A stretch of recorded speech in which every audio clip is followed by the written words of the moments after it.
সুপ্রিয় দর্শক, আসসালামু আলাইকুম।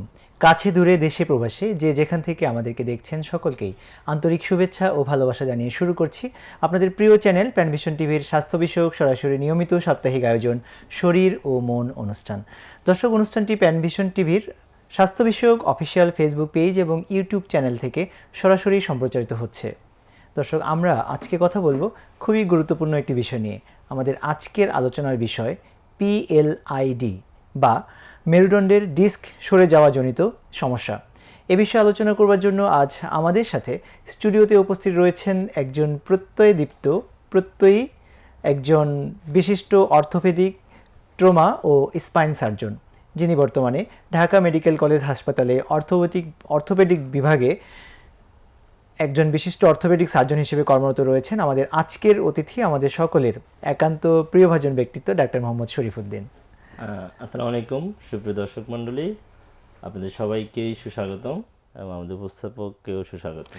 আপনাকেও আন্তরিকভাবে অনেক শুভেচ্ছা এবং ধন্যবাদ, আপনি আপনার ব্যস্ততার মধ্যেও আমাদেরকে সময় দিয়েছেন। সুপ্রিয় দর্শক, আপনাদের জ্ঞাতার্থে জানিয়ে রাখি, অনুষ্ঠানটি প্যানভিশন টিভির অফিসিয়াল ফেসবুক পেজ এবং ইউটিউব থেকে সরাসরি সম্প্রচারিত হচ্ছে। আমাদের আজকের আলোচনার বিষয়ের প্রাসঙ্গিক কোনো প্রশ্ন যদি আপনারা করতে চান, তাহলে ফেসবুক এবং ইউটিউবে কমেন্ট করার মাধ্যমে প্রশ্ন করতে পারেন, আপনাদের অনুভূতি বা মতামত জানাতে পারেন। এবং সাথে সাথে যদি সরাসরি কথা বলতে চান, স্ক্রলে দেখানো ফোন নাম্বারটিতে ফোন করার মাধ্যমেও আপনারা সরাসরি আমাদের অতিথির সাথে কথা বলে আপনাদের প্রশ্নের উত্তরগুলো জেনে নিতে পারবেন। দর্শক, আসুন আমরা আমাদের সম্মানিত অতিথির সাথে আজকের এই গুরুত্বপূর্ণ পিএলআইডি এ বিষয় নিয়ে আলোচনায় যুক্ত হই। ডাক্তার শরীফুদ্দিন, আপনাকে আমরা আবারও স্বাগত জানাচ্ছি। আমরা আজকে কথা বলতে চাই একটি জনগুরুত্বপূর্ণ একটি বিষয় নিয়ে, সেটি হচ্ছে পিএলআইডি বা মেরুদণ্ডের ডিস্ক সরে যাওয়া জনিত সমস্যা। আমরা শুরুতেই আপনার কাছ থেকে জানতে চাই যে পিএলআইডি আসলে কি?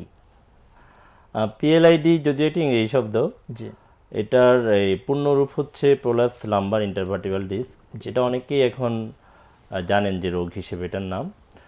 তো ওটার মেইন কথা যেটা পিএলআইডিতে যেটা হয় সেটা হচ্ছে আমাদের মেরুদণ্ডের যে হাড়, যেটাকে আমরা ভার্টিবা বলি বা কশেরুকা বলি, এটার কোমরের যে অংশটুকু যেটাকে লাম্বার ভার্টিবা আমরা বলি বা লাম্বার কশেরুকা বলি, সেই কশেরুকার মাঝখানে যে ডিস্ক, এটা যদি কোনো কারণে সরে যায় জি, এবং এই সরে গিয়ে যদি আমাদের স্নায়ু বা নার্ভের উপর যদি চাপ সৃষ্টি করে, সেটাকেই বলা হয় প্রোলাপস লাম্বার ইন্টারভার্টিব্রাল ডিস্ক বা পিএলআইডি।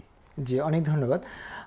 তাহলে তো এটা মেরুদণ্ডের তো অনেকগুলো ভাগ আছে, সেটার এই মেরুদণ্ডের যে অনেকগুলো কশেরুকা আছে বা যে ভার্টিব্রা আছে, যে কোনো ডিস্কের মধ্যেই তো সেটা চাপ পড়তে পারে।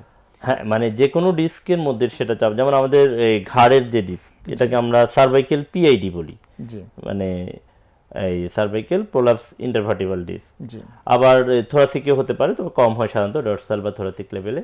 মেইনলি এটা কোমরের যে ডিস্কগুলো, এটাই হচ্ছে সবচেয়ে বেশি হয় এবং কোমরের ডিস্কগুলো বেশি হয় এবং এরপর হচ্ছে ঘাড়ের ডিস্কগুলো বেশি হয়। অনেক সময় আমরা দেখি যে ঘাড় থেকেও হাতে ব্যথা নামতেছে, এটা হচ্ছে ঘাড়ের পিআইডি বলি আমরা এটাকে। জি, আর কোমরের ক্ষেত্রে এটাকে আমরা পিএলআইডি বলি। পিএলআইডি। এবং এই পিএলআইডি শব্দটা যদিও আপনি বলেছেন যে এটা একটা ইংরেজি শব্দ, কিন্তু তারপরেও দর্শকদের কাছে কিন্তু আসলে হ্যাঁ, এই এটা এখন শব্দটা এই পরিচিত, নামেই অনেক বেশি হ্যাঁ, পরিচিত। পরিচিত শব্দ। আমরা আপনার কাছে জানতে চাই যে এই যে মেরুদণ্ডের ডিস্কের কথা বললেন, এই ডিস্কটার আসলে কাজ কি এবং এটা কখন কিভাবে ক্ষতিগ্রস্ত হয় বা এটা সরে যাওয়ার কারণ কি, বা আমরা মূলত জানতে চাচ্ছি যে পিএলআইডির কারণগুলো কি কি আসলে। পিএলআইডির মানে আপনি তো অনেকগুলো প্রশ্ন করলেন। প্রথমে আমি বলি যে ডিস্ক নিয়ে অনেকেরই কনফিউশন থাকে, কারণ আমাদের ডাক্তারদের চেম্বারে ডাক্তাররা সাধারণত রোগীর বোঝার সুবিধার্থে এক একজন এক একভাবে বিষয়টাকে ব্যাখ্যা করে। জি, তো মেইন কথা যেটা সেটা হচ্ছে যে ডিস্ক মানে হচ্ছে আমাদের ভার্টিবারগুলোর বা বাংলাতে যেটাকে আমরা কশেরুকা নামে আমরা পড়েছিলাম। জি, তো কশেরুকার মাঝখানের যে নরম অংশটুকু, অনেকটা কুশনের মতো অংশ, জি, এটাকেই ডিস্ক বলা হয় আর কি, মানে দুটো কশেরুকার মাঝখানে যে নরম অংশটুকু। তো এটা দুটো অংশ, বাইরের দিকে একটা শক্ত আবরণ থাকে যেটাকে অ্যানুলাস ফাইব্রোসাস বলে, আর ভিতরের দিকে জেলির মতো একটু নরম অংশ থাকে যেটাকে আমরা বলি হচ্ছে নিউক্লিয়াস পালপোসাস। জি, তো পিএলআইডিতে যেটা হয় সেটা হচ্ছে যে বাইরের দিকে যে শক্ত আবরণটা, এটা বিভিন্ন কারণে সেই বিভিন্ন কারণে ক্ষতিগ্রস্ত হয়। যেমন বয়সজনিত ক্ষয়ের কারণে এটা হতে পারে, অথবা আমাদের যদি আমরা কোনো ভারী জিনিস তোলার সময় যদি ভুল ভঙ্গিতে এই ভারী জিনিসটা তুলি, সেই ক্ষেত্রে এটা হতে পারে। অতিরিক্ত চাপের কারণে, এমন কিছু পেশা আছে যে পেশাগুলোতে আমাদের মেরুদণ্ডের হাড়ের উপর অনেক বেশি চাপ পড়ে, সেগুলোর কারণে এটা হতে পারে। দীর্ঘক্ষণ দাঁড়িয়ে থাকার যদি কারো অভ্যাস থাকে, ভুল ভঙ্গিতে যদি আমরা বসে থাকি বা দাঁড়িয়ে থাকি, সেই ক্ষেত্রে এই জিনিসটা হতে পারে। তো এরকম অনেকগুলো কারণ, বা আঘাতজনিত কারণে অনেক সময় আমরা পড়ে গিয়েও হতে পারে। এই সমস্ত কারণে যেটা হয় যে ডিস্কের বাইরের দিকের যে অংশটুকু মানে অ্যানুলাস ফাইব্রোসাস সেটা ক্ষতিগ্রস্ত হয় এবং ভিতরের যে নরম অংশটুকু নিউক্লিয়াস পালপোসা সেটা বাইরে বেরিয়ে আসে এবং বেরিয়ে এসে আমাদের যে স্নায়ু সেটার উপর চাপ সৃষ্টি করে। তো মেইনলি এই সমস্ত কারণগুলোর কারণেই এই পিএলআইটা হয়। আবার অনেক সময় দেখা যায় যে অনেকগুলো রোগীর ক্ষেত্রে আমরা সাধারণত কোনো কারণ খুঁজে পাই না, যেটাকে আমরা ইডিওপ্যাথিক বলি। এটা কিন্তু অনেক বড় একটা কারণ। আর একটা বড় কারণ যেটা আমি বলি না সেটা হচ্ছে অতিরিক্ত ওজনের কারণে হয়ে থাকে। অনেক সময় অতিরিক্ত ওজনের কারণে সার্বক্ষণিকৃত প্রেশারটা পড়তেছে, সে কারণেও পিএলআইডি হতে পারে। আচ্ছা, কারো যদি এরকম পিএলআইডি হয় তাহলে তার লক্ষণ কি কি প্রকাশ পায়? পিএলআইডির ক্ষেত্রে যেটা হয়, যেমন কোমর ব্যথা তো আমাদের সবারই হয়, বিভিন্ন সময় কোমর ব্যথাটা হয় এবং এই কোমর ব্যথা বা সাধারণ যে কোমর ব্যথা সেটা সাধারণত কোনো পেশির বা জয়েন্টের অথবা ট্যান্ডনের যে সমস্ত এগুলোর কোনো একটা ক্ষতিগ্রস্ত এই হওয়ার কারণে বা চাপ পড়ার কারণে সাধারণ কোমর ব্যথাটা হয়। পিএলআইডির ক্ষেত্রে আলাদা করে যেটা হয় সেটা হচ্ছে কোমর ব্যথাটা পায়ের দিকে নেমে আসে। মানে আমাদের এই যে নার্ভটা পায়ের দিকে, নার্ভগুলো তো পায়ের দিকে বা নিচের দিকে সাপ্লাই দিচ্ছে বা সরবরাহ করতেছে আমাদের সেন্সেশনগুলো। তো যে নার্ভটার উপর চাপ পড়ে সেই নার্ভটা যে সমস্ত জায়গায় সাপ্লাইটা দিচ্ছে আমাদের অনুভূতি, সেই জায়গাতে ব্যথাটা নেমে আসে, মানে কোমর থেকে বাটক হয়ে একবার পায়ের দিকে নেমে আসে। যেটাও অনেকটা, যেটাকে আমরা সায়াটিকা বলে থাকি, সায়াটিকা শব্দটা অনেকের কাছে পরিচিত, যে কোমর ব্যথা যদি পায়ের দিকে নেমে আসে এটাকে আমরা সায়াটিকা বলি। তো পিএলআইডির ক্ষেত্রে এরকম কোমর ব্যথাটা পায়ের দিকে নেমে আসবে। ব্যথার পাশাপাশি যেটা হবে সেটা হচ্ছে পায়ের দিকে ঝিঝি অনুভূতি হতে পারে, অবশ ভাব হতে পারে, অনেক সময় পায়ের পেশিগুলো দুর্বল হয়ে যায়। এগুলো হচ্ছে মোটামুটি আপনি মানে পিএলআইডির লক্ষণ, যে কোমর ব্যথা যদি পায়ের দিকে নেমে আসে এবং হাঁটুরও নিচে একেবারে পায়ের গোড়ালি পর্যন্ত যদি নেমে যায় তাহলে ধরে নিতে পারেন যে আপনার পিএলআইডি হচ্ছে বা মানে হই হই করছে এরকম। অনেক ধন্যবাদ। এখানে প্রাসঙ্গিক আরেকটা বিষয় একটু জানতে চাই যে অনেকেরই তো বিভিন্ন কারণে কোমর ব্যথা হতে পারে, তাহলে কোমর ব্যথা এবং অন্য কারণে কোমর ব্যথা, পিএলআইডির কারণে কোমর ব্যথা এবং অন্য কারণের কোমর ব্যথা, এটার সাথে রোগীরা কি কোনোভাবে পার্থক্য করতে হ্যাঁ, পারবেন রোগীরা তো কিনা? পার্থক্য করতে পারে। সাধারণ কোমর ব্যথা শুধু কোমরে সীমাবদ্ধ থাকবে, সর্বোচ্চ এটা বাটকের দিকে আসতে পারে অথবা অনেক সময় থাইতেও আসতে পারে। কিন্তু পিএলআইডির যে কোমর ব্যথা সেটা সাধারণত কোমর থেকে একেবারে পায়ের গোড়ালি পর্যন্ত আমাদের নেমে আসে। মানে কোমর ব্যথাটা সাধারণত কোনো মানে এটা কোনো সমস্যা না, আমরা ধরে নিই যে কোমর ব্যথা বিভিন্ন কারণে হয়। মেকানিক্যাল ব্যাক পেন পৃথিবীর সব মানুষেরই জীবনের কোনো না কোনো পর্যায়ে কোমর ব্যথা হয়, কিন্তু এই কোমর ব্যথা যদি পায়ের দিকে নেমে আসে এবং এই ব্যথার পাশাপাশি ঝিমঝিম অনুভূতি হয়, অবশ ভাব হয়, সেই ক্ষেত্রে আপনি পিএলআইডি ধরে নিতে পারেন এবং সংশ্লিষ্ট বিশেষজ্ঞের সাথে তাড়াতাড়ি এই পিএলআইডি যদি কারো হয়, আপনি বেশ কিছু লক্ষণের কথা বলেছেন, এগুলোর মধ্যে কি কোনো বিপদ সংকেত আছে কিনা, যে কখন তাকে তাৎক্ষণিকভাবে চিকিৎসকের কাছে যাওয়া উচিত? ধরেন পিএলআইডি নর্মাল অনেক রোগীরই কিন্তু পিএলআইডিতে ভুগতেছে এবং এই সাধারণত অনেক সময় হালকা সমস্যা থাকলে সেটা ডাক্তারের কাছে অনেক সময় যায়ও না কেউ, কিন্তু কিছু ক্ষেত্রে অবশ্যই ডাক্তারের কাছে যেতে হবে। যেমন আপনি যদি, যেটাকে আমরা কর্ডাইকুইনা সিনড্রোম বলি, যেমন যদি পিএলআইডির এই ব্যথার পাশাপাশি যদি প্রস্রাবের বা পায়খানার যদি কন্ট্রোলটা নষ্ট হয়ে যায়, অথবা যদি দেখা যায় যে পায়ের মানে পায়ের দিকের যে পেশি, এই পেশি যদি দুর্বল হয়ে যায়, স্নায়বিক দুর্বলতা যদি দেখা যায়, পাশাপাশি অনেক সময় যেটা হয় যে ফুট ড্রপ দেখা যায়, যে পাটার নিচের দিকে পড়ে গেছে, তুলতে পারতেছে না, এইরকম সমস্যাগুলো যদি হয় সেক্ষেত্রে অবশ্যই এটা একটা বিপদ সংকেত, যেটাকে আমরা রেড ফ্ল্যাগ বলি। এবং এই রেড ফ্ল্যাগ সাইনগুলো যদি দেখা যায় সেক্ষেত্রে অবশ্যই একজন মানে বিশেষজ্ঞ ডাক্তারের সাথে খুব দ্রুত দেখা করতে হবে। অনেক ধন্যবাদ জানাচ্ছি আপনাকে। পিএলআইডি জনিত আমরা অনেকগুলো বিষয় আপনার কাছ থেকে জানতে পারলাম। আমরা একজন রোগী যখন আপনাদের কাছে যায় পিএলআইডি নিয়ে, তো এই পিএলআইডির এটা নিশ্চিত করার জন্য, রোগ নিশ্চিত করার জন্য আসলে আপনারা কি কি ধরনের পরীক্ষা নিরীক্ষা করে থাকেন? রোগ নিশ্চিত করার জন্য এক নম্বর হচ্ছে হিস্ট্রি, মানে রোগীর লক্ষণ বলতেছে বা এই সমস্ত জিনিসটা হচ্ছে প্রথমে আমরা করি। এবং পাশাপাশি কিছু শারীরিক পরীক্ষা আছে, কিছু টেস্ট আছে যেগুলো আমরা খালি হাতে করে থাকি। যেমন একটা হচ্ছে এসএলআর টেস্ট বা স্ট্রেইট লেগ রেস্ট টেস্ট বলে থাকি। এগুলো করে মোটামুটি আমরা ধারণা করে নিতে পারি এবং প্রায় কনফার্মই হতে পারি যে এটা পিএলআইডি। কিন্তু কিছু কিছু ক্ষেত্রে, যেমন অনেক সময় অনেক রোগী আমাদেরকে এই প্রশ্নটা করে যে পিএলআইডি হলে কি এমআরআই করতে হবে, বা এমআরআই করা ছাড়া কি পিএলআইডি নির্ণয় করা যায়? হ্যাঁ, এমআরআই করা ছাড়াও আমরা মানে হিস্ট্রি এবং পরীক্ষা নিরীক্ষার মাধ্যমে, মানে টেস্টের মাধ্যমে, যে হাতের যে টেস্ট, এগুলোর মাধ্যমে ধরে নিতে পারি যেটা পিএলআইডি, এবং কোন লেভেলে এটাও আমরা কিন্তু নির্ণয় করে ফেলতে পারি। এমআরআইটা কখন দরকার? এমআরআইটা দরকার হচ্ছে একেবারে কনফার্মেশনের জন্য, রোগী মানে জানতে চাই, মেডিকো লিগ্যাল পারপাস বলে আমরা একটা জিনিস বলি যে এটার জন্য আমরা এমআরআইটা করি। পাশাপাশি হচ্ছে যে রোগীর যদি এরকম কর্ডাইকুইনাস সিনড্রোম টাইপের কোনো একটা সমস্যা হয়, যে প্রস্রাব পায়খানার কন্ট্রোল নষ্ট হয়ে যাচ্ছে, স্নায়বিক দুর্বলতা দেখা দিচ্ছে পায়ের দিকে, সেক্ষেত্রে আমরা এমআরআইটা করব। আরেকটা জিনিস হচ্ছে যে মানে দীর্ঘদিন কোমর ব্যথা ভালো হচ্ছে না, রোগী অপারেশন করতে চাচ্ছে, সেই ক্ষেত্রে আমরা অপারেশন করার আগে অবশ্যই এমআরআইটা করে নিই। জি তো মোটামুটি ধরে নিতে পারেন যে পরীক্ষার মধ্যে আপনি এমআরআই মানে ইনভেস্টিগেশনের মধ্যে এমআরআইটা করে আমরা কনফার্ম হতে পারবো যে এটা পিএলআইডি। জি যখন পিএলআইডির এটা নিশ্চিত হয়, এর আসলে চিকিৎসা পদ্ধতিগুলো কি কি রয়েছে? এক্ষেত্রে কি সব ক্ষেত্রেই অপারেশন জরুরি কিনা, না, না, না, অপারেশনের বিকল্প হিসেবে আরো কোনো চিকিৎসা রয়েছে কিনা, তো সেটা আসলে চিকিৎসা পদ্ধতি সম্পর্কে যদি আমাদের একটু ধারণা দিতে। হ্যাঁ, এটা একটা বার্নিং কোশ্চেন যে পিএলআইডি হলে কি অপারেশন করবে কিনা। না, পিএলআইডি হলে অপারেশন করতে হবে না। আমাদের যে পৃথিবীতে যে গবেষণাগুলো হয়েছে যে পিএলআইডি নিয়ে, সেখানে দেখা গেছে বা এই আমাদের স্পাইন সার্জারির যে সব বইতে যেটা আছে সেটা হচ্ছে 80 থেকে 90 ভাগ রোগী, পিএলআইডি রোগী অপারেশন ছাড়াই সুস্থ হতে পারে। জি মানে সামান্য কিছু ব্যথানাশক ওষুধ, পাশাপাশি যেটা করতে হয় সেটা হচ্ছে বিশ্রাম, কিছু দিনের জন্য শারীরিক বিশ্রামের প্রয়োজন হয়, কিছু ব্যায়াম করতে হয়। মানে আমাদের যে কোমরের যে কোর মাসলগুলো সেগুলোকে শক্তিশালী করার জন্য কিছু ব্যায়াম আছে, সেই ব্যায়ামগুলো করতে হয়। পাশাপাশি ফিজিওথেরাপি, একজন অভিজ্ঞ ফিজিক্যাল মেডিসিন স্পেশালিস্ট বা ফিজিওথেরাপিস্টের আন্ডারে থেকে ফিজিওথেরাপি, এগুলোর মাধ্যমে মোটামুটি ধরে নিতে পারেন যে 80 থেকে 90 ভাগ রোগী সুস্থ হতে পারে। পাশাপাশি কিছু ইন্টারভেনশন আছে যেগুলো অপারেশন না, যেমন আমরা যেটাকে বলি এপিডুরাল স্টেরয়েড একটা অপশান। এই অপশানে যাদের ডিস্কের চাপটা কম থাকে তাদের ক্ষেত্রে একটা ভালো এই রোগী মানে ভালো পোর্শনের রোগী ভালো হয়। পাশাপাশি সিলেক্টিভ নার্ভ রুট ব্লকিং আছে, এগুলো হচ্ছে যে অপারেশন ছাড়াও কিছু ইন্টারভেনশন আছে যেগুলো আমরা পিএলআইডির ক্ষেত্রে ইউজ করে থাকি। অনেক ধন্যবাদ। আমাদের একটি ফোন এসেছে, আমরা ফোনটি নিয়ে আবার আলোচনায় ফিরে আসছি। আসসালামু আলাইকুম, দর্শক কে আছেন আমাদের সাথে, আপনার পরিচয় দিয়ে প্রশ্ন করুন। আমি শরীফ বলছিলাম ঢাকা থেকে। আমার প্রশ্নটা হচ্ছে, আমরা যারা সাধারণত ডেস্ক জব করি তাদের জন্য ক্লিনিক থেকে বাঁচার জন্য আমাদের করণীয়টা কি? প্রশ্নটা বুঝতে পেরেছেন কি? মানে ডেস্ক জব করেন যারা, মানে কি আপনি বললেন? প্রশ্নটি আবার একটু করুন দর্শক, আপনার প্রশ্নটি আবার একটু করুন। মানে আমরা যারা ডেস্ক জব করি, মানে কম্পিউটারে ও হ্যাঁ হ্যাঁ যারা হ্যাঁ, দীর্ঘক্ষণ বসে যারা কাজ করেন। ক্ষেত্রে বুঝতে পেরেছি বুঝতে পেরেছি। জন্য করণীয়টা কি? জি জি জি, জি, বুঝতে অনেক পেরেছি। ধন্যবাদ দর্শক, আপনি আমাদের সঙ্গে থাকুন, আমাদের অতিথির কাছ থেকে উত্তর নিচ্ছি আমরা। পিএলআইডির একটা কারণের মধ্যে কিন্তু আমরা এটা বলেছি যে দীর্ঘক্ষণ যদি একই পজিশনে বসে থাকা হয়, মানে যারা ডেস্ক জব করেন, যে কম্পিউটারে কাজ করেন, ব্যাংকে কাজ করেন, এরকম যারা কাজ করেন তাদের পিএলআইডি হওয়ার সম্ভাবনা বাড়ে। তো যেটা হয় সেটা হচ্ছে যে এর সমস্ত রোগীর ক্ষেত্রে, মানে এই সমস্ত যারা প্রফেশনে যারা কাজ করেন তাদের যেটা করতে হবে, আপনার মানে এই গুড পোস্টার মেনটেন করতে হবে।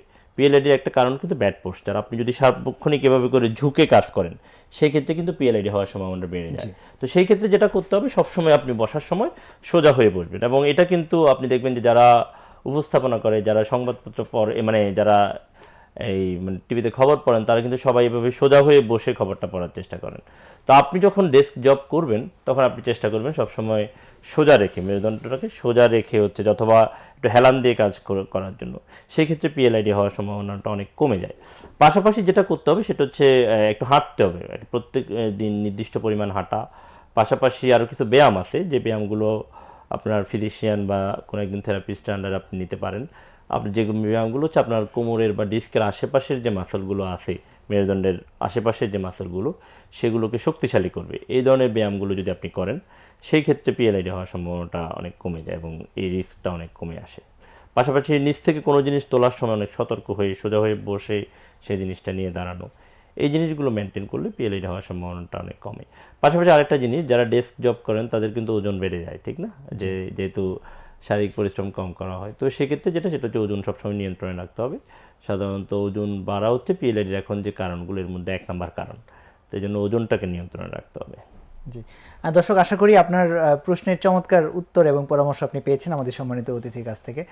তো আমরা যে বিষয়টি নিয়ে কথা বলছিলাম সেটি হচ্ছে পিএলআইডির চিকিৎসা, এবং এই চিকিৎসার অংশ হিসেবে আপনি বেশ কয়েকটি চিকিৎসা পদ্ধতির সঙ্গে আমাদেরকে পরিচয় করিয়ে দিয়েছেন। আমরা একটু আশাব্যঞ্জক কথা শুনতে চাই যে পিএলআইডি যদি কারো হয়, এটার চিকিৎসা যে পদ্ধতি চিকিৎসক তাকে দিচ্ছেন সেটা গ্রহণ করার পরে তিনি একেবারে সুস্থ স্বাভাবিক পরিপূর্ণ কর্মক্ষম জীবনে ফিরে আসা সম্ভব কিনা? হ্যাঁ, অবশ্যই পিএলআইডির ক্ষেত্রে যেটা হয় সেটা হচ্ছে যে আমরা তো বলেছি যে 80 থেকে 90 ভাগ রোগী কিন্তু এই মানে অপারেশন ছাড়াই ভালো হন, জি। এবং 10 থেকে 20 ভাগ রোগীর অপারেশন দরকার হয়। তো অপারেশন লাগুক বা না লাগুক, আপনার যে চিকিৎসাটা লাগবে সেটা যদি আপনি নেন, এক্ষেত্রে মোটামুটি মানে শতভাগ ক্ষেত্রে রোগী আগের স্বাভাবিক কর্মক্ষেত্রে ফিরে আসতে পারে। তবে হ্যাঁ, কিছু জিনিস জরুরি, যেমন আমরা পিএলআইডি রোগী বিশেষ করে যাদের অপারেশন আমরা করি তাদেরকে কিছু পেশা আমরা পরিহার করতে বলি, যেমন ড্রাইভিংয়ের যে পেশাটা, তাদেরকে এই পেশাটা আমরা পরিহার করতে বলি, বা যদিও উনি ড্রাইভিং করেনও সেই ক্ষেত্রে কিছু নিয়মকানুন মেনে চলতে বলি। পাশাপাশি ভারী জিনিস যারা তুলেন মানে ওয়েট লিফটার যারা, তাদের ক্ষেত্রে আমরা এই কাজটা সম্ভব হলে পরিহার করতে বলি, এবং যদি পরিহার নাও করতে পারেন সেক্ষেত্রে মানে সঠিক নিয়ম মেনে যেন উনি কাজটা করেন, এই জিনিসটা আমরা এনশিওর করতে বলি। পাশাপাশি আরেকটা জিনিস তো অবশ্যই, সেটা হচ্ছে ওজন কমানো।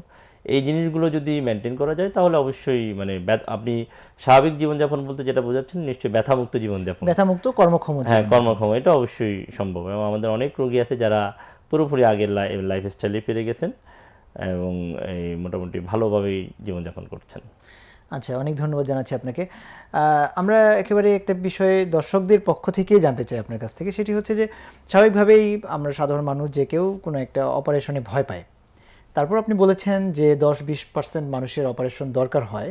এরকম কোনো মানুষের যদি অপারেশন করার প্রয়োজন হয়, তাহলে এই অপারেশন প্রক্রিয়াটা কি অনেক জটিল কিনা, এবং অপারেশনের আধুনিক পদ্ধতি যেগুলো এখন প্রচলিত আছে সেগুলোর সঙ্গে যদি আমাদের একটু পরিচয় করে হ্যাঁ, দিতেন। অপারেশনের যেটা সেটা হচ্ছে যে জটিল বলতে কি, এটা তো এই আপেক্ষিক বিষয়। জি। মেরুদণ্ডের অপারেশন অবশ্যই অর্থোপেডিক্সের যে অপারেশনগুলো তার মধ্যে অবশ্যই একেবারে এই প্রথম দিকের অপারেশনগুলো আর কি, বড় ধরনের অপারেশনই। তো এটার ক্ষেত্রে যেটা হয় যেটা হচ্ছে খুব মানে প্রসেসটা খুব একটা জটিল না। যেটা হয় যে আপনার এখানে কি হচ্ছে, এখানে হচ্ছে ডিস্কটা আপনার বের হয়ে গেছে, ডিস্কটা বের হয়ে আপনার কোনো একটা নার্ভের উপর চাপ দিচ্ছে। পড়েছে। তো যেটা করতে হবে সেটা হচ্ছে ডিস্কটাকে আপনার সরিয়ে দিতে হবে, মানে এটাকে আমরা বলি যে কম্প্রেশন আছে, এটাকে আপনি ডিকম্প্রেশন করে দিবেন, মানে সার্জারিটার নামই হচ্ছে ডিকম্প্রেশন। এবং সেই ডিকম্প্রেশনটা বিভিন্নভাবে করা যায়, মানে কতটুকু অংশ কাটবেন সেটার উপর নির্ভর করে এটা বিভিন্ন রকম নাম আছে, ল্যামিনেক্টমি আছে, ল্যামিনোটমি, ফোরামিনোটমি, বিভিন্ন রকম নাম আছে। এটা হচ্ছে যে আপনার ডিস্ক কতটুকু বের হলো সেটার উপর নির্ভর করে এই পদ্ধতিগুলো করতে হয়। তো এই পদ্ধতিগুলোর মধ্যে যে জিনিসটা এখন অনেকে জিজ্ঞেস করে সেটা হচ্ছে এটা কিভাবে করবো, আমরা কি এটা কেটে করব নাকি ফুটো করে করব। মানে আধুনিক যুগে আমরা আগে যেটা করতাম সেটা হচ্ছে সবাই ওপেন সার্জারিটাই করতাম, এবং এখনও পর্যন্ত এটাই সবচেয়ে জনপ্রিয়, এটার রেজাল্টই হচ্ছে সবচেয়ে ভালো। কিন্তু পাশাপাশি যেহেতু প্রযুক্তি অনেক বেশি হচ্ছে, আপনাদের সার্জারির ক্ষেত্রে যেরকম ল্যাপারোস্কোপি চলে এসেছে, এরকমভাবে এখানেও মাইক্রোডিস্কেক্টমি একটা জিনিস আছে, যেখানে হচ্ছে যে মানে মাইক্রোস্কোপের মাধ্যমে দেখে খুব অল্প একটু ইনসিশন বা অল্প একটু অংশটুকু কেটে এই অপারেশনটা করা হয়। এখন সবচেয়ে আধুনিক যেটা সেটা হচ্ছে ফুটো করে করা, যেটাকে আমরা এন্ডোস্কোপিক ডিস্কেক্টমি বলি। তো মোটামুটি এগুলো মানে সবগুলোই যেহেতু আছে এবং সবগুলোই প্রচলিত আছে, এটা হচ্ছে কে ভালো পারে, মানে কে কোনটা ভালো পারে এটার উপর নির্ভর করে হচ্ছে কোনটার সফলতাটা কীরকম। যিনি ওপেন করে করেন, এবং এটা ওপেন যে অনেক বেশি কাটাকাটি করে তা না, মোটামুটি অংশগুলো মিনিমালি ইনভেসিভই, একটু মানে অংশটুকু কেটে এটা করা হয়। যিনি যেখানে দক্ষ তার জন্য সেটাই হচ্ছে যে সবচেয়ে ভালো। এগুলো আলাদা করে এটা সবচেয়ে ভালো এটা সবচেয়ে ভালো এভাবে বলা যাবে না। তবে হ্যাঁ, যারা বিশেষ করে যারা ডায়াবেটিসে ভুগছেন, মানে যাদের ইনফেকশনের রেট হাই, বা ওদের ক্ষেত্রে মিনিমালি ইনভেসিভ পদ্ধতিগুলো ভালো, মানে যেটা মাইক্রো ডিস্কেক্টমি বা এন্ডোস্কোপিক ডিস্কেক্টমি যেটা, এগুলো ভালো। আর না হলে ওপেন ডিস্কেক্টমি আমরা করি, এটাও ভালোই মোটামুটি। জি, অনেক ধন্যবাদ জানাচ্ছি আপনাকে আমাদের এই পিএলআইডির অপারেশনের প্রাথমিক ধারণাগুলো দেওয়ার জন্য। এই বিষয়ে আমাদের আরও অনেক কিছু জানার আছে। আমাদের সময় হলো একটি বিরতির, আমরা বিরতির পরে আবারও এই আলোচনায় ফিরে আসছি। সুপ্রিয় দর্শক, আপনারা আজকে পিএলআইডি বিষয়ক খুবই গুরুত্বপূর্ণ আলোচনা শুনছেন। আলোচনার মাঝে সময় হলো আমাদের একটি বিরতির, আমরা বিরতির পরে আবারও একই আলোচনায় ফিরে আসছি। ততক্ষণ আমাদের সঙ্গে থাকবেন।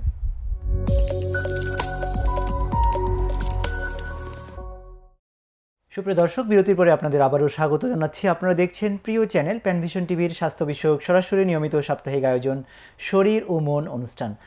দর্শক, আজকে আমরা কথা বলছি পিএলআইডি বা মেরুদণ্ডের ডিস্ক সরে যাওয়া জনিত সমস্যা নিয়ে। আমাদের সঙ্গে আজকে উপস্থিত রয়েছেন বিশিষ্ট অর্থোপেডিক, ট্রমা ও স্পাইন সার্জন, যিনি বর্তমানে ঢাকা মেডিকেল কলেজ হাসপাতালে অর্থোপেডিক বিভাগে কর্মরত রয়েছেন, ডাক্তার মোহাম্মদ শরীফুদ্দিন। বিরতির পরে আপনাকে আবারও স্বাগত জানাচ্ছি।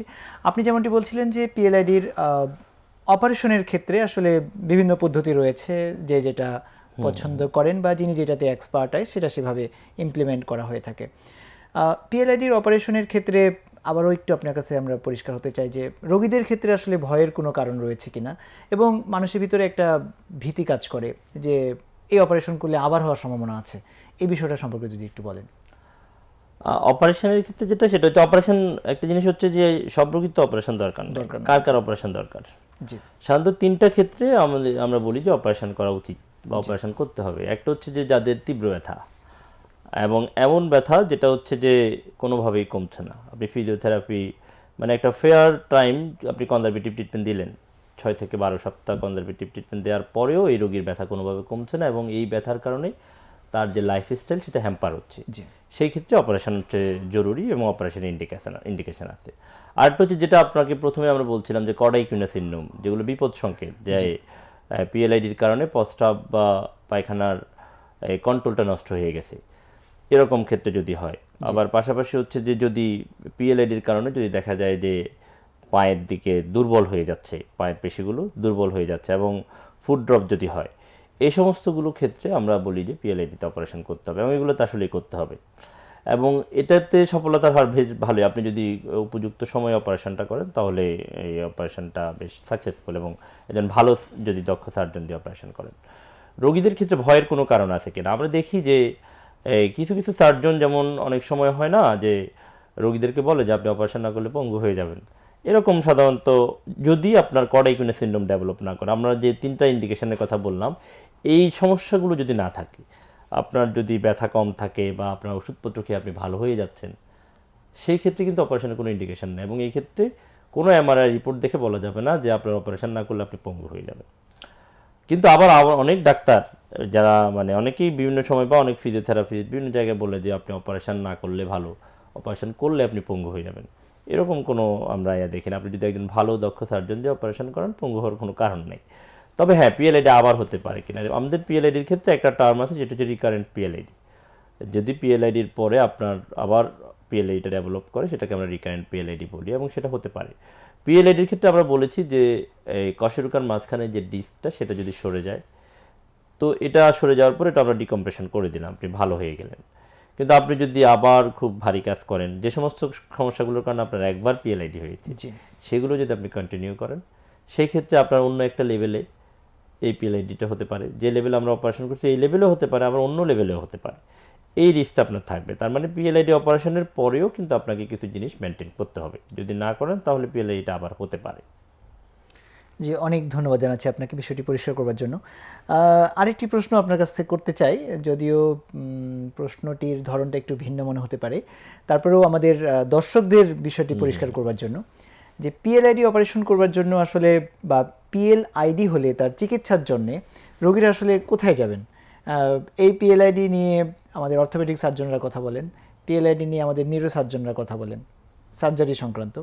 আবার হচ্ছে যে যদি আমরা এটা মেডিসিন সংক্রান্ত চিকিৎসার দিকে যাই, তাহলে আপনি বলেছেন যে ফিজিক্যাল মেডিসিন, তারপরে মেডিসিন, নিউরোমেডিসিন, হ্যাঁ সবাই এটা নিয়ে কথা বলে। আসলে রোগীরা ওই সময়টাতে কোথায় যাবেন? আসলে যেটা হয় সেটা হচ্ছে রোগীরা তো একজন ফিজিশিয়ানের কাছে নিয়ে যাওয়া যাবে। মানে আমার প্রথম যেটা সেটা হচ্ছে যে আপনার পিএলআইডি রোগ হলে আপনি একজন বিশেষজ্ঞ চিকিৎসকের কাছে যাবেন জি এবং সেই বিশেষজ্ঞ চিকিৎসকের কাছে যাবেন যিনি এই সংক্রান্ত রোগীগুলো দেখেন। জি যেমন আমি অর্থোপেডিক স্পাইন সার্জন, আমি কিন্তু বলবো না যে আপনি শুধু অর্থোপেডিক স্পেশালিস্টের কাছে আসেন। আপনি অর্থোপেডিক স্পেশালিস্ট এটা ডিল করেন, তার কাছে আসেন, তার এই বিষয়ে এক্সপোজার আছে। নিউরো সার্জারির যারা তারা এই বিষয়ে ডিল করেন, তাদের কাছে আপনি যান। ফিজিক্যাল মেডিসিন স্পেশালিস্ট যারা তারা এটা ডিল করেন, তাদের কাছে যেতে পারেন। নিউরো মেডিসিন যদি স্পেশালিস্ট তাদের কাছে যেতে পারেন। মেইন কথা যেটা সেটা হচ্ছে যে আপনি একজন স্পেশালিস্ট চিকিৎসককে দেখাবেন, মানে আপনি চিকিৎসকের বাইরে অন্য কারো কাছে চলে যাবেন না, এটা হচ্ছে প্রথম ইয়েটা। কারণ একজন চিকিৎসক যিনি বিশেষজ্ঞ হচ্ছেন তিনি অবশ্যই এই ধারণাটা রাখেন যে তিনি এই রোগীটা ডিল করতে পারবেন কিনা। যেমন কারো ক্ষেত্রে ফিজিওথেরাপি দরকার হয়, কারো ক্ষেত্রে শুধু ওষুধপত্রে ভালো হয়, কারো ক্ষেত্রে অপারেশন দরকার হয়।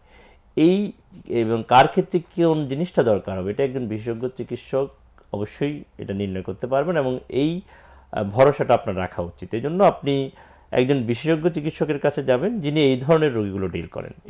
এটা মানে মেডিকেল সায়েন্সটা তো একটা সমন্বিত জ্ঞান। এটা কিন্তু মানে কিছু কিছু রোগ আছে যেগুলো অনেক ধরনের বিশেষজ্ঞই দেখতে পারেন। জি। এটা অনেকটা এরকম যে এটা কিন্তু অনেক রোগী ধরনের তার বিশেষজ্ঞ দেখতে পারেন। নাগালের মধ্যে ওই সময়ে হ্যাঁ, যে রোগী তার এই বিষয়ে ডিল করে নিকটস্থ এরকম যাকে পাবেন বিশেষজ্ঞ পাবেন তাকে অবশ্যই দেখাবেন। তাকেই দেখাবেন। এবং এই ক্ষেত্রে কিন্তু আমাদের চিকিৎসকদেরও একটা বড় দায়বদ্ধতার জায়গা আছে, সেটা হচ্ছে যে আপনি যদি মনে করেন যে এটা আসলে অপারেশন দরকার হচ্ছে, এবং এই মানে আপনি যে সাবজেক্ট দিয়ে বায়াস হবেন না যে আমি অপারেশন করি না এই জন্য এটারে অপারেশন ছাড়া আমি কাউন্সেলিং করব, এরকম জায়গায় যাওয়া উচিত না। বা আমি অপারেশন করে বলেই পিএলআইডি রোগী পেলাম, অপারেশন করে দিলাম, এরকম জায়গায়ও যাওয়া উচিত না। রোগীর জন্য যেটা সবচেয়ে ভালো হবে, এবং যখন আপনি একজন মেডিসিন স্পেশালিস্ট হন অবশ্যই এটা রেফার করবেন যদি সার্জারি দরকার হয়।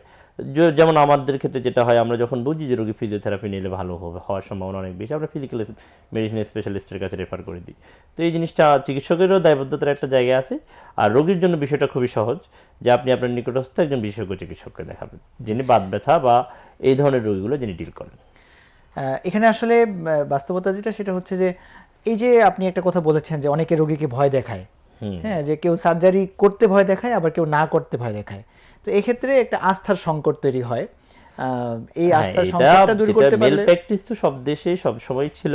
জি, আমাদেরও কিছু চিকিৎসক হয়তো এই জিনিসটা করতে পারেন যে হয়তো রোগীকে ভয় দেখাচ্ছেন, বা অথবা ভয় না, অনেক সময় যেটা হয় যে আপনি যে জিনিসটা করেন সেই জিনিসটা আপনার প্রিয় হয়, প্রিপেয়ার হচ্ছে। তো স্বাভাবিকভাবে আপনার বা দেখা গেছে আপনি এই ধরনের চিকিৎসা দিয়ে অনেক রোগী আপনার হাত দিয়ে ভালো হয়েছে। এই জন্য অনেক সময় আমাদের কাউন্সেলিং এই জিনিসগুলো হয়তো অনেকের ক্ষেত্রে চলে আসে, তবে এটা উচিত না। আপনার রোগীর জন্য যেটা দরকার, যেটা মানে আমাদের যেটা, সেটা হচ্ছে আপনার ব্যাকরণ মেনেই চিকিৎসা দেওয়া উচিত। জি, মানে মেডিকেল সায়েন্সের যে গাইডলাইন সেটা মেনে চিকিৎসা দেওয়া উচিত, এবং সেটা মেনে সেটা মানে আমার কাছে থাকুক বা যদি না থাকে তাহলে আমি রেফার করে রেফার দেব। করব। যে অনেক ধন্যবাদ বিষয়টি পরিষ্কার করবার জন্য।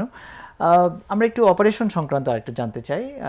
পিএলআইডির অপারেশনের আপনি আমাদেরকে আশ্বস্ত করেছেন যে কারো যদি অপারেশন দরকার হয়, যদি করা হয় তাহলে তিনি স্বাভাবিক সুস্থ জীবনে ফিরে আসতে পারেন। তো পিএলআইডির অপারেশন করার ক্ষেত্রে রোগীর কতদিন হসপিটালে থাকতে হয় বা তার কতদিন পরে আপনারা রোগীর সুস্থ ঘোষণা দিয়ে হসপিটাল থেকে আপনারা ছুটি দিয়ে থাকেন? রোগী সাধারণত আমরা হসপিটালে অপারেশনের পরে 2-3 দিনের বেশি ভর্তি রাখি না। জি, এবং অনেক রোগী যারা মোটামুটি ভালো, যাদের অন্যান্য শারীরিক কন্ডিশন ভালো, তারা কিন্তু 1 থেকে 2 দিন পরে হাঁটাহাঁটি করতে পারেন। মানে 24 থেকে 48 ঘন্টার মধ্যেই তিনি স্বাভাবিকভাবে হাঁটাচলা করতে পারেন, ওয়াশরুমে যেতে পারেন, সব কিছুই করতে পারেন। এবং যাদের এই অফিসে ডেস্ক জব টাইপের যারা কাজ করেন, তারা কিন্তু মোটামুটি 2 থেকে 6 সপ্তাহের মধ্যেই কাজে ফেরত যেতে পারেন। আর যারা একটু ভারী কাজ করেন তাদের ক্ষেত্রে সময়টা একটু বেশি লাগে, যে কাজে ফিরতে 6 থেকে 12 সপ্তাহ সময় তাদের ক্ষেত্রে লেগে যেতে পারে। এবং বিশেষ করে যারা ড্রাইভিং করেন বা এই ধরনের কাজগুলো করেন, ওদের ক্ষেত্রে যারা কাজে ফিরে যেতে চান তাদেরকে আমরা 3 মাস বা 4 মাস পরেই কাজে ফিরতে বলি। আর নর্মাল যারা কাজ করেন, সেডেন্টারি ওয়ার্কার যারা, তাদেরকে মোটামুটি 2 থেকে 6 সপ্তাহের মধ্যেই তারা কাজে ফেরত যেতে পারেন। জি, অনেক ধন্যবাদ। পিএলআইডি অপারেশনের ক্ষেত্রে বাংলাদেশের বর্তমান যে মানে বাস্তবতা, পিএলআইডি চিকিৎসার ক্ষেত্রে এটা কি একেবারে প্রান্তীয় যে অঞ্চলগুলো রয়েছে, জেলা পর্যায়ে বা বিভাগীয় পর্যায়গুলোতে এর চিকিৎসার প্রতুলতা এখন কেমন? এখন মোটামুটি সব জায়গায় পিএলআইডি অপারেশন হয়, মানে জেলা শহরে পিএলআইডি অপারেশন হয়।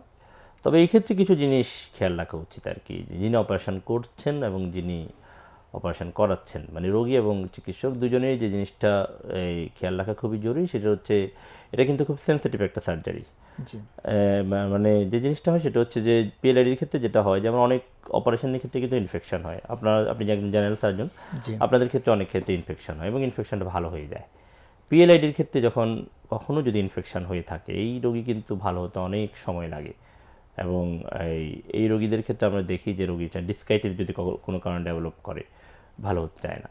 তো এই জন্য পিএলআইডির অপারেশন সাধারণত জেলা শহরগুলোতে এখন খুব ভালো ভালো হসপিটাল হচ্ছে, বিভাগীয় শহরগুলোতে তো আছেই, কিন্তু আপনি যেখানেই করান একটা ভালো হসপিটাল দেখে, যেখানে ইনফেকশন কন্ট্রোলের ব্যবস্থা খুব ভালো, সেখানে পিএলআইডি অপারেশনটা করা উচিত। আমার একটা অবজারভেশন হচ্ছে যে বাংলাদেশের জেলা শহরগুলোতে যে হসপিটালগুলো আছে, অল্প কিছু হসপিটাল ছাড়া অধিকাংশ হসপিটালে সাধারণত ইনফেকশনের এই রেটটা একটু মোটামুটি মানে ভালো হসপিটালের চেয়ে একটু বেশি। তো এরকম হসপিটালে সাধারণত, যে বিশেষ করে যেসব হসপিটাল সিজার কেন্দ্রিক, মানে ওখানে সিজারই হয় সবচেয়ে বেশি, এরকম হসপিটালে পিএলআইডি অপারেশন না করে একটা ভালো এই হসপিটালে পিএলআইডি অপারেশনটা করা উচিত। কারণ এই যিনি করছেন, কারণ যেমন আমাদের ডাক্তাররা কিন্তু শুক্রবারে প্রাইভেট প্র্যাকটিসে যাচ্ছে, সবাই পেরিফেরিতে যাচ্ছে। তো তো এরকম ক্ষেত্রে সবাই তো পারে, যারা পারে অপারেশন তারা যাচ্ছে, পেরিফেরিতেও করতে পারে, কিন্তু আপনার পরিবেশটা অনেক গুরুত্বপূর্ণ। এই জন্য ভালো পরিবেশ আছে এরকম জায়গায় করা উচিত। এবং সেই ক্ষেত্রে আসলে জেলা শহরগুলোতে এখনও পিএলআইডির অপারেশনের সুযোগটা অনেক জায়গায় নাই, অনেক জায়গায় হয়তো আছে কিন্তু অনেক জায়গায় নেই। জি, ধন্যবাদ আপনাকে। পিএলআইডির যে চিকিৎসা পদ্ধতি রয়েছে আপনি বললেন, বা যে অপারেশনের ধরন বললেন, এটার একটু আমরা চিকিৎসা ব্যয়টা সম্পর্কে একটু আমাদেরকে কিছু ধারণা দিতে। আমরা জানি যে হসপিটাল ভেদে, চিকিৎসক ভেদে, অঞ্চল ভেদে খরচের কিছু তারতম্য রয়েছে। এটা কি আসলে অনেক ব্যয়বহুল চিকিৎসা কিনা? পিএলআইডির অপারেশন অবশ্যই অন্যান্য অপারেশনের চেয়ে একটু ব্যয়বহুল। যেটা হয় সেটা হচ্ছে যে এটা তো হসপিটাল বেদে অনেক, এবং এটা এই টোটাল খরচটা ভাবে বলাটা এই জন্যই একটু টাফ, এবং এটা উচিতও না। পিএলআইডির ক্ষেত্রেও কিন্তু অপারেশনের বিভিন্ন রকম ভিন্নতা আছে। যেমন কিছু কিছু পিএলআইডির ক্ষেত্রে, মানে পিএলআইডির পাশাপাশি অনেকগুলো রোগ আছে যেগুলো হচ্ছে পিএলআইডির মতো। যেমন লাম্বার ক্যানেল স্টেনোসিস একটা রোগ আছে, পিএলআইডির মতোই ফিচার নিয়ে আসে। এই রোগী সাধারণত বসে থাকলে সমস্যা হয় না, হাঁটতে গেলেই সমস্যা হয়। পাশাপাশি লিস্থেসিস একটা সমস্যা আছে, স্পন্ডাইলোলিস্থেসিস। তো মানে পিএলআইডি রোগীর পাশাপাশি এই সমস্ত রোগীর ক্ষেত্রে কিন্তু অনেক সময় যেটা হয় শুধুমাত্র ডিকম্প্রেশন করলে হয় না, এখানে রড এবং স্ক্রু দিয়ে ফিক্স করতে হয়। সেই ক্ষেত্রে খরচটা কিন্তু 2 গুণ বা 3 গুণ বেড়ে যায়। ওই রড স্ক্রুগুলো হ্যাঁ, রোগীকে রড কিনে দিতে স্ক্রুর হয়, দাম, আলাদাভাবে অপারেশনের কিনতে হয়। ডিউরেশন সবগুলো মিলিয়ে আর কি। এই জন্য পিএলআইডির সার্বিকভাবে এই মানে ওভাবে বলা উচিত না যে টাকাটা কত, তবে হ্যাঁ অন্যান্য অপারেশনের চেয়ে পিএলআইডি অপারেশনের খরচটা একটু বেশি।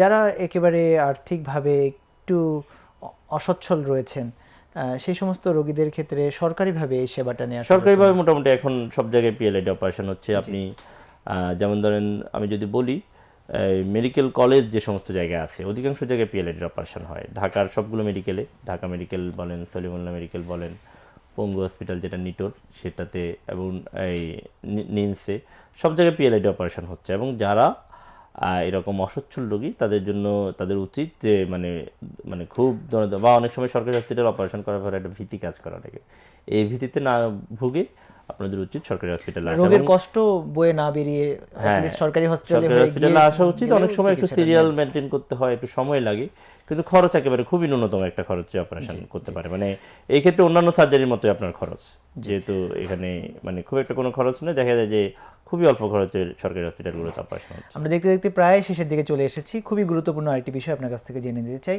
যে আমরা দেখতে পাই বা এখনও আমাদের দেশের বিভিন্ন প্রত্যন্ত অঞ্চলে, ইভেন শহরগুলোতেও অনেক ক্ষেত্রে এগুলো দেখা যায়, যে কারো কোনো একটা জায়গায় ব্যথা হলে, আমরা যদি পিএলআইডির কথাই বলি, যে কোমর ব্যথা শুরু হলো বা পায়ের ব্যথা হচ্ছে, এই অবস্থায় মানুষেরা মালিশ করা, বিভিন্ন তেল মালিশ করা, ঝাড়ফুঁক করা, এবং অনেকে নিজে নিজে চিকিৎসা নিয়ে দিন পার করার একটা টেন্ডেন্সি দেখা যায়। এই বিষয়টা সম্পর্কে আপনার বক্তব্য কী? পিএলআইডির ক্ষেত্রে বা অন্যান্য কোমর, যেমন কোমর ব্যথার বিষয়টা কি, কোমর ব্যথা তো সবারই হয়। আমরা বলছি যে পৃথিবীর অধিকাংশ মানুষের জীবনের কোনো না কোনো পর্যায়ে কোমর ব্যথা হয়, এবং এই কোমর ব্যথার অধিকাংশ হচ্ছে পেশি বা লিগামেন্টের বা জয়েন্টের সমস্যাজনিত। এরকম ক্ষেত্রে সাধারণত এই গরম সেক দেয়া, মানে আমরা গরম পানির বা গরম সেক দেওয়াটা অনেক সময় উপকারী হয়। রেস্ট নেওয়াটা অনেক সময় উপকারী হয়। মালিশের ক্ষেত্রে অনেক সময় কিছুটা উপকার পাওয়া যায় যদি আমরা মালিশটাকে ইদানিং নিরুৎসাহিত করি। কিন্তু পিএলআইডির যে সমস্যা, এই সমস্যা আসলে ওই সাময়িকভাবে ব্যথা কমানোর জন্য একটু গরম সেক দেওয়ার বাইরে মালিশ বা অন্যান্য জিনিসের কোনো রকম রোল নেই। মানে এটা যেমন আমি গতকালকে একটা রোগী পেয়েছি, সেই রোগী বিভিন্ন রকম বনজ চিকিৎসা নিচ্ছে, যে তাকে বলা হয়েছে যে এরকম 3 মাস চিকিৎসা নিলে আপনি সুস্থ হয়ে যাবেন, কি কিছু জিনিস। তো এরকম আসলে আমাদের মেডিকেল সায়েন্সের একটা বিজ্ঞান, এভাবে কোনো রোলের কথা বা আমাদের জানা নাই, এবং আমরা ওরকম প্রমাণও পাই নাই আর কি। আর চিকিৎসার ক্ষেত্রে অনেক সময় যেটা হয় যে অনেক রোগী সাইকোলজিক্যাল কারণে মনে হয় যে হ্যাঁ মালিশ করছে ভালো হচ্ছে, কিন্তু আসলে এই রোগ মানে পিএলআইডির ক্ষেত্রে মালিশের বা অনেক সময় হয় যে আমরা দেখছি যে আকুপাংচার নিচ্ছে অনেকে, যে অনেকগুলো সুচ দিয়ে ফোঁটা করতেছে বা এরকমই। এই সমস্ত জিনিসগুলোর মানে আমাদের মেডিকেল সায়েন্সের আমাদের জ্ঞান অনুযায়ী এগুলোর কোনো রোল নেই, এবং এগুলোর ওই এমনকি আপনি যেটা আমরা যেটা এতক্ষণ জানতে পারলাম, যে পিএলআইডিটা হচ্ছে তার কোমরের ডিস্কের সমস্যা, কোমরের ডিস্কের এবং সমস্যা। এই অবস্থায় সেই ব্যথাটা কোমরের ডিস্কের কারণে কিন্তু পায়ের দিকে যাচ্ছে, দিকে নামে। যেমন অনেকে সেক্ষেত্রে কিন্তু পায়ে এটা, যদি তেল মালিশ যেমন করা হয়। কালকে আমার একটা রোগী আসছে, সে আমাকে জিজ্ঞেস করতে যে আপনি অপারেশনটা কোন জায়গায় করবেন। জি, আমি বলি কেন, কোন জায়গায় বলতে, মানে আমি ভাবছি যে কোন হসপিটালের, কেন কয় না মানে এই শরীরের কোন জায়গায়, কেন কোমরে, কয় কিন্তু আমার তো কোমর ব্যথার চাইতে পায়ের ব্যথা বেশি। আমি সেটাই জানতে চাচ্ছি তো আসলে। এটা আসলে যেটা হয়, আমি তখন ওনাকে উদাহরণ দেওয়ার জন্য বললাম যে আপনি কারেন্টের লাইট লাইটের সুইচ বন্ধ করার জন্য কিন্তু লাইটের টিউবটা খোলেন না, চমৎকার আপনি কিন্তু উদাহরণ সুইচটা দিয়েছেন। বন্ধ করে দেন। জি জি তো এই ক্ষেত্রে এরকম যে আপনার মেইন সমস্যাটা যেখানে হচ্ছে সেখানে আপনি যদি সেখানেই দিকটা সমাধান করে দেন, করতে তাহলে পায়ের সমস্যাটা কমে যায়। পায়ের দিয়ে কিন্তু কোনো অপারেশন লাগবে না। জি আপনার কোমর একইভাবে তো অপারেশনটাই সেটাই মানে লাগবে। মালিশ করা, তেল মালিশ করা যাই বলি না কেন, কোমরের সমস্যা সমাধান না করে পায়ে তেল মালিশ করলে তো না, আসলে পায়ে সমস্যাটা তেল মালিশ করলে যাবেন। হ্যাঁ, একটা জিনিস হচ্ছে যে যেমন মাথা ব্যথা হলে আমরা অনেকে আগে বাম লাগাতাম না, জি টাইগার বাম বা এরকম। তো আসলে কি টাইগার বামে ব্যথা কমে না? টাইগার বামে যেটা হয় সেটা হচ্ছে জলে, মাথা প্রচুর জলে। তো তখন যখন মাথাটা জলে তখন ব্যথার অনুভূতিটা মনে হয় যে একটু একটু কম কম কমে লাগে। আসছে। তো জি জি মালিশ বা যে কোনো জিনিসের ক্ষেত্রে এরকম, মানে এটা আলটিমেট আপনার রোগটার কোনো কিছু করতেছে না। সাময়িকভাবে অনেকের ক্ষেত্রে বিভিন্ন কারণে, যেমন আপনি একটু গরম সেঁক দিলে অবশ্যই একটু ভালো লাগবে, কিন্তু মালিশের ক্ষেত্রে খুব একটা রোল আমাদের এরকম জানা নেই। জি অনেক ধন্যবাদ জানাচ্ছি আপনাকে। আমরা শেষ প্রশ্নটি জানতে চাই যে আসলে এই পিএলআইডির এই ব্যথা, এই কষ্ট নিঃসন্দেহে চিকিৎসা দিয়ে সেটাকে উপশম করা সম্ভব, কিন্তু সেটাকে যদি আমরা প্রতিরোধ করতে পারি তাহলে একজন মানুষের জীবনটা আরও সুন্দর স্বাচ্ছন্দ্যময় হতে পারে। তো পিএলআইডি প্রতিরোধ করবার জন্য একজন মানুষের দৈনন্দিন জীবনের কি ধরনের লাইফস্টাইল হওয়া উচিত সেটা সম্পর্কে যদি আমাদেরকে আপনি বলেন। পিএলআইডি, হ্যাঁ এটা ভালো বলেছেন। পিএলআইডির ক্ষেত্রে আসলে মানে পিএলআইডি যারা একবার হয়ে যায় সে কিন্তু যেটা হয় কিছুটা তো অবশ্যই কম্প্রোমাইজ লাইফস্টাইলই সে ফলো করতে হয়। তো এই জন্য পিএলআইডি প্রতিরোধের জন্য আমাদের পিএলআইডির কারণগুলো আমরা দেখেছি। তো সেই কারণগুলো যদি আমরা করি সেক্ষেত্রে কিন্তু মানে কারণগুলো যদি আমরা ফলো না করি সেক্ষেত্রে কিন্তু পিএলআইডির সম্ভাবনাটা অনেক কমে যায়। যেমন ওজনটা যদি আপনি নিয়ন্ত্রণে রাখেন, যে আপনার একটা বডির যে নর্মাল স্ট্রাকচার সেক্ষেত্রে আপনি যদি কখনো ওভারওয়েট না হন, পিএলআইডির সম্ভাবনাটা অনেক কমে যায়। আমাদের পোস্টার মেনটেন করা, আমরা যখন বসি, আমরা যখন দাঁড়াই, তখন একটা গুড পোস্টার মেনটেন করা, আমরা কীভাবে দাঁড়াবো, কীভাবে বসবো, এই জিনিসটা যদি আমরা ঠিকভাবে করি সেক্ষেত্রে পিএলআইডির সম্ভাবনাটা অনেক কমে যায়। কোনো ভারী জিনিস তোলার ক্ষেত্রে আমরা যদি সতর্কতা অবলম্বন করি, সঠিক নিয়ম মেনে তুলি, সেক্ষেত্রে পিএলআইডির সম্ভাবনাটা কমে যায়। এবং একটা জিনিস হচ্ছে যে নিয়মিত হাঁটা, এটা খুবই জরুরি। নিয়মিত হাঁটা এটা যদি আমরা করতে পারি তাহলে পিএলআইডির সম্ভাবনা অনেক কমে। পিএলআইডির কিছু কারণ আছে, যেমন ধূমপানের ক্ষেত্রে পিএলআইডি অনেক বেড়ে যায়, মানে যারা ধূমপাই তাদের ক্ষেত্রে পিএলআইডি অনেক বাড়ে। ধূমপানটা যদি আমরা ত্যাগ করি সেক্ষেত্রেও পিএলআইডিটা অনেকটাই কমে আসবে। এরপরেও কিছু রোগীর তো পিএলআইডি হবে, যেমন পিএলআইডি একটা গুরুত্বপূর্ণ কারণ হচ্ছে বয়সজনিত ডিস্ক ক্ষয় হয়ে যাওয়া, সেটা না হয় আপনি করতে পারবেন না, কিন্তু বাকি সবগুলোই কিন্তু প্রতিরোধ করতে পারবেন আর কি, যদি আপনি সঠিক নিয়ম মাপেন। পাশাপাশি কিছু ব্যায়াম করা, যে আপনার যে মাসলগুলো, এই মাসলগুলোকে যদি আপনি কোর মাসলগুলোকে যদি শক্তিশালী করেন ব্যায়াম করে করে, তাহলে কিন্তু পিএলআইডির সম্ভাবনাটা অনেকটা কমে আসে। জি অনেক ধন্যবাদ জানাচ্ছি। আপনি আমাদেরকে খুবই চমৎকার অনেকগুলো তথ্য, উপদেশ, পরামর্শ দিয়ে এই পিএলআইডি সম্পর্কে ধারণা দেওয়ার জন্য। আশা করি আমাদের দর্শকদের অনেক উপকার লাগবে। শেষ মিনিটে আমাদের দর্শকদের প্রতি, আপনি একজন স্পাইন সার্জন, এই স্পাইন ভালো রাখার জন্যে আমাদের দর্শকদের প্রতি আপনার যদি বিশেষ কোনো বার্তা থাকে। আপনাকে অনেক ধন্যবাদ, আপনি আপনার চমৎকার উপস্থাপনার জন্য এবং আমাকে এই প্রোগ্রামে দাওয়াত দেওয়ার জন্য। প্যানভিশন টিভিকেও ধন্যবাদ, পাশাপাশি দর্শকদেরও ধন্যবাদ যারা এতক্ষণ আমাদের সাথে ছিলেন। দর্শকদের উদ্দেশ্যে যেটা বলবো সেটা হচ্ছে যে মেরুদণ্ড খুবই গুরুত্বপূর্ণ একটা এই আমাদের শরীরের অর্গান, এবং এই মেরুদণ্ডের সুস্থতা হচ্ছে সবচেয়ে গুরুত্বপূর্ণ। এবং এটার জন্য যেটা জরুরি সেটা হচ্ছে মেরুদণ্ড ক্ষতিগ্রস্ত হওয়ার আগে থেকে আপনি মেরুদণ্ড ক্ষতিগ্রস্ত হওয়ার যে প্রক্রিয়াগুলো, এগুলো যদি আপনি অ্যাভয়েড করতে পারেন, সেই জিনিসটা আমরা সবাই করার চেষ্টা করি, তাহলে আমরা একটা সুস্থ জীবনযাপন করতে পারবো। সবাইকে ধন্যবাদ।